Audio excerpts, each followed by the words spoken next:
and welcome. Those of you who have never heard me before, seen perhaps my gaming videos, it's a pleasure to meet you. This is probably the first of a number of videos I will make. This one being audio only. If I find some success, perhaps I'll look at including some graphics where I share my thoughts on things. Now, first of all, I'm going to be very frank here. Like many people, I'm not at all a fan of the way things have been going in society. Unlike many people, I am a critic of some of the assumptions that we have made about the world. I look at the scope of history, and then I look at the things that we tell ourselves about the world today, and they do not add up.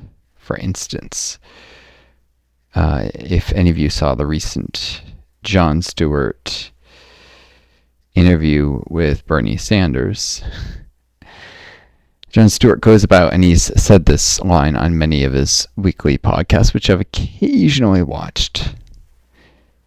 We chose a system that generates immense prosperity. The American people chose a system. No, we didn't. We have a system that to some degree already existed when the United States was founded. The British Empire set up many of the fundamentals of the economy. And then we have a history of authoritarian oppression and suppression of dissent and opposing ideas in the United States. For instance, he was referring to having pit capitalism being a system that generates enormous wealth but enormous inequality.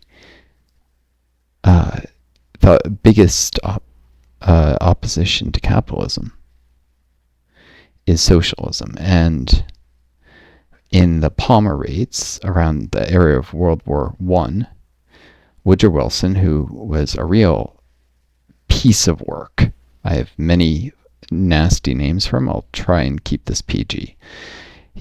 He's suspected of having actually been a member of the Ku Klux Klan. He was accused of such in several newspapers at the time. So this isn't something I'm pulling on my rear. You can look at the newspapers. If this gets some views and people are wondering where I get that from, I'll gladly post links in the comments to archival newspapers from the era.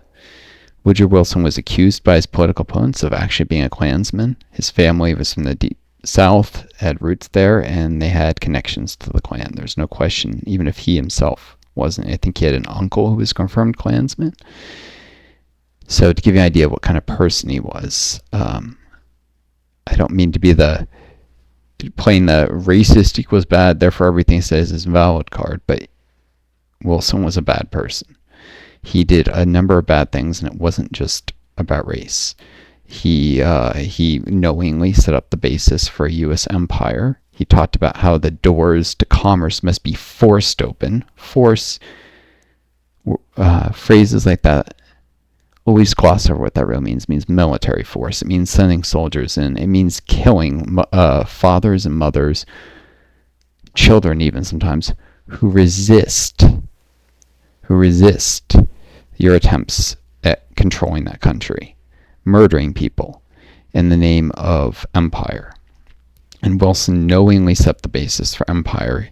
At the time, he was focused mostly on the Asian Pacific region and the U.S. getting involved in the East Indies, Japan, China, which at the time was fragmented into a number of warlord states and was essentially nothing but a giant, heavily exploited market for the British Empire. But the U.S. has hand in that, so the French, the Portuguese, the Germans, it's not just a U.S. thing, but Wilson enthusiastically participated in that. And Wilson carried out the Palmer raids, which, to get back to what I was saying, the Palmer raids were a set of mass arrests, imprisonment of people who opposed capitalism. They're really, when you look at it honestly, not all that different from the Great Purges in the Soviet Union, which arrested political opponents, people that often were reported by their neighbors or hunted down by secret police suspected of subversion, eventually became a giant witch hunt. The Palmer raids were similar. They were people who were reported by their neighbors or by the closest the U.S. had to a secret police, the FBI, but also around this time Wilson did create an actual secret police, which was later declared unconstitutional and disbanded. But around the era of World War I, there was a secret police network in the United States. So people who were considered subversives, that is pacifists, socialists, and other groups that were interested in things like civil rights and opposing racial injustice. Remember, this was an era of heavy segregation, de facto disenfranchisement of African Americans, and they were often targeted just along the way in the Palmer raids as well. All these people were hunted down, they were arrested, their careers and lives were destroyed. It was like the McCarthy era, but worse, and we never talk about it anymore. And of course, everyone knows about the McCarthy era. They know about the witch hunt trials. Those were in many ways not as bad as the Palmer raids and the secret police. And there were other legal acts that were passed in this era.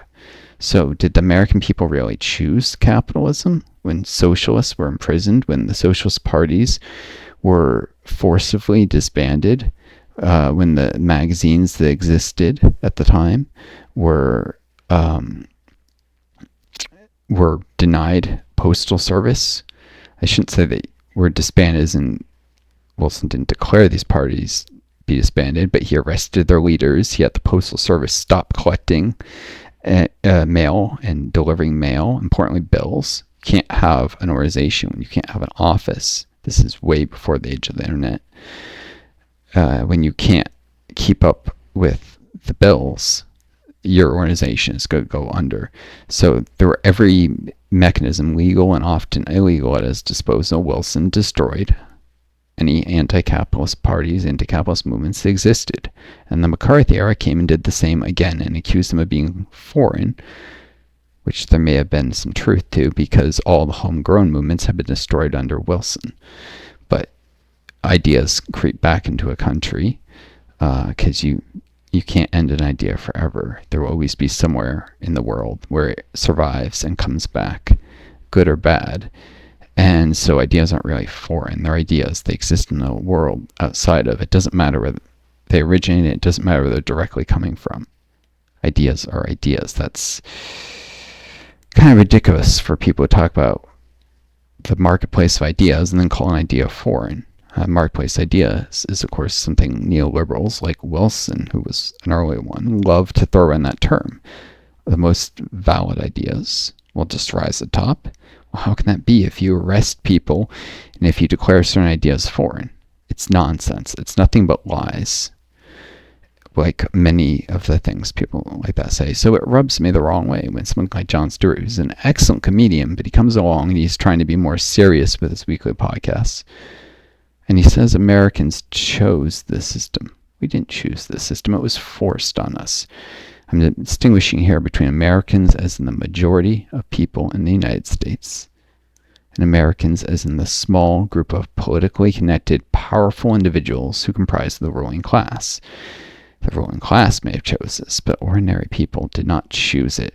This is an era when coal miners were striking and being mowed down, sometimes by police, National Guard even. There was a famous set of coal miner strikes around this time where some of the first ever uses of aircraft against strikers were used. It was mostly reconnaissance, but there was tear gas and even a little machine gunning of a group of coal miners who were maybe somewhat violently, but more along the lines of setting up barricades and shooting anyone who tried to force the barricades apart, and not even in a facility, just up in the hills of West Virginia. Group of coal miners revolted against the fierce oppression that they underwent at the time. And they were, I think it was West Virginia, may have been further west than that, they were brutally oppressed. Women and children were shot when the encampment that they had nearby was forcibly disbanded. There were near railroads. There was if I remember correctly, there was a machine gun that was mounted on a railroad card that was used. The intent was more warning shots, but there was some machine gunning against crowds that did hit a few women and children. The newspapers had a field day with it, so it was a PR disaster. And I forget I don't know if that was during Wilson's presidency or was that in the 20s under Harding. It might have been, or Coolidge. But America has a long history of oppressing those who stand against the interests of the ruling class. We didn't choose the system we have. Americans, if they had had free choice, would have at least chosen some kind of social democracy, if not socialism. Americans had something forced on them. And then, of course, when other countries tried to express their own ideas, come up with their own paths, we forced them on our path as well. Most famously, the Cold War. We destroyed everything that the Soviet Union tried to build, but we also overthrew the Allende government in Chile when they elected a socialist. We invaded East Timor when they elected what would be considered populist or socially democratic. This is not socialism. This is just capitalism with a lot of taxation of the rich, kind of like a Nordic country. East Timor elected a government like that. It was considered too close to socialism. So we backed the Indonesian genocide, which the Indonesian government. Indonesian government did the Indonesian genocide, the same one, but we backed them when they invaded and committed the East Timor genocide. When Bangladesh separated from West Pakistan, declared independence, and elected a parliamentary government that included a large bloc of Marxists, but it was not Marxist controlled. That was just the leading party of the ruling coalition. And eventually on its own, that country became more capitalist. But when the initial government contained too many Marxists, we allowed Pakistan to invade and commit the Bangladeshi genocide, where they tried to murder every communist Marxist they could find. The Soviet Union nearly caused a nuclear war trying to stop this. The U.S. rather nearly caused it because the Soviets tried to put a naval blockade against arms shipments into the region. Kind of like if Israel, Gaza, today, some country sent their navy to stop guns from being shipped in. Same thing. Civilians being massacred, the Soviets tried to stop it with military force. The U.S. faced down that fleet, nearly caused nuclear war because they fired warning shots at the Soviet ships. Mind you, this is not the U.S. protecting freedom. This is the U.S. protecting genocide that we nearly destroyed the world over. The Soviets were trying to protect people, innocent families, from being murdered. There were elements of ethnic nationalism, religious supremacy. It wasn't just about political persuasion, and it was a genocide. The Bangladeshi genocide, one of the worst ever committed. Obviously not as bad as the Holocaust, but there were perhaps as many as 3 million people murdered in this. So this was bad. Estimates range from 500,000, 250,000 to highs of 3.5.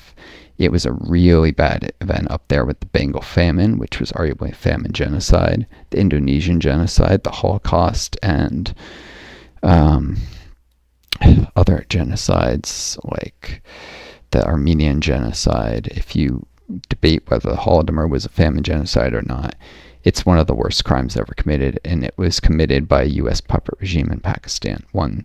I say puppet regime because they were a military dictatorship that the U.S. had put in power, specifically the CIA, that looked to the CIA for instruction and commands in the State Department, and was reliant on U.S. military aid. It could not have sustained itself, the military dictatorship, without it. It would not have been able to afford to pay its officers well enough to maintain their loyalty. We gave them equipment, then they were able to put all their money into salaries. Money is fungible, but we knew what we were doing, propping up that regime. At the time, India was more aligned towards the Soviet Union, so the U.S. justified it in terms of influence in the region by powering up a Pakistani dictatorship. regardless. And it's ironic because now India is very right-wing under Modi.